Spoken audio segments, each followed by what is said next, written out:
What's going on YouTube? It's your boy Logisticalstyles coming at you with another video, and today we are in the lab and we are testing out some new equipment.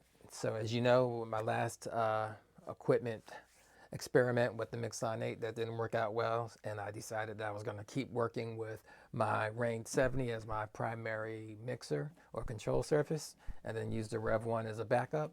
But I needed something else to go along with it because I can't always carry the turntables with me. There's not always enough room. Sometimes I just need something small and compact. So I did a little bit more digging and I came across the Denon LC6000. That is this one right here. This is the Denon the Denon LC6000, and it is a layer controller. That's how they describe it. But basically what it is a MIDI controller that will allow me to have hands-on tactile control of the music as I'm DJing. You know, I could work with just transport mode as I've mapped it out on the 70, but I always want to be able to put my hand on the platter and be able to backspin or maybe scratch a record in, or you know, just have that ability to cue it up and be able to touch the music. So I found this. This is actually not a new device. It came out probably 2 years ago. And at one point they were even giving these away with every purchase of a Rane 72 or a Rane 70. So it was a product that they did definitely try to get out there, but for some reason I guess it didn't really take on. I remember when they were doing that, I was still in the midst of working with my Rane 12s, and this has been described as basically a non-motorized Rane 12. What it does is you have your jog wheel. It doesn't spin, but it has a display on the screen that shows you the needle position. It has a screen that can also show you artwork, and it can also show you the length of your beat loops. So it is a beneficial screen. It doesn't do as much as what you might get from the screen on a Rane 70, or not a Rane 70, but Pioneer Rev 7, or even, you know, some of the other Pioneer controllers that they have a lot more information with, like with waveforms and what have you. But this is just basically a stripped down version. It doesn't have a motor. It doesn't have a screen, like a big screen, like the big version of this, which is I guess the SC6000, that has a bigger screen that actually controls the Denon Prime engine software. This was made as a complement to that controller, but they also realized that it would make a great controller for other software outside of the Denon Prime or the Denon engine stuff. And I'm going to be using it with Serato and with DJay Pro. I've realized, I've done some testing with it, and this actually, I think in my opinion, it works better with Serato. I get a better response from it. There's less setup involved, and I think it feels a little bit better. But it does work with DJay Pro. And what I have set up right now here is I have this controller, the Denon, set up to work with Serato.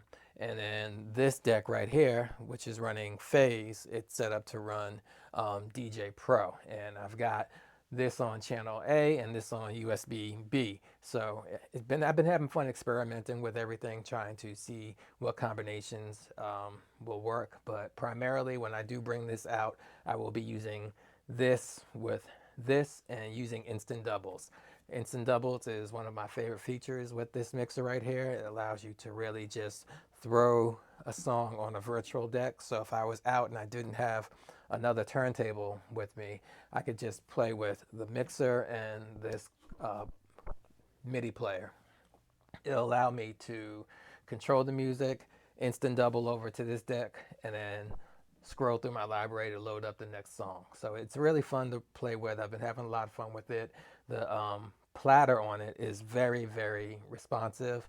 With DJay Pro, algorithm DJay Pro, you have to go into the settings and adjust a couple of the configurations to get it as fast and as responsive as you want it to.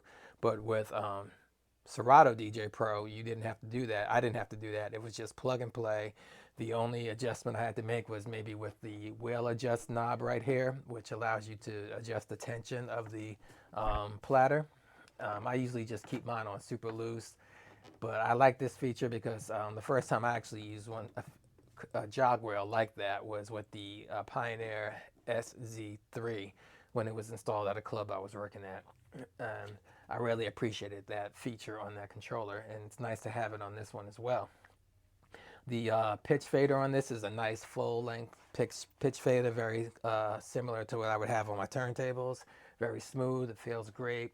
The Denon DJay gear, any Denon DJay gear that I've owned has always had a really solid build, and this is no exception. Even though it is very lightweight, it's only like 6 pounds, and a majority of it is plastic. The front panel is metal, this top face panel is metal, but the rest of it is plastic, but it does feel very well put together. Nothing cheap at all, and I feel like it will last a very long time. All of my Denon gear that I've owned has always outlived its supported life. So I think I'm gonna have a long time using this. It's got plenty of controls on it, even some controls I don't really use, I probably won't use as much. I've stated before that I'm not a big fan of having the cue pads right under the jog wheel. I prefer to have them here on the mixer, but that's why I'm using this mixer, because the controls are where I need them. The main thing I'm concerned about is being able to scratch and cue in a record.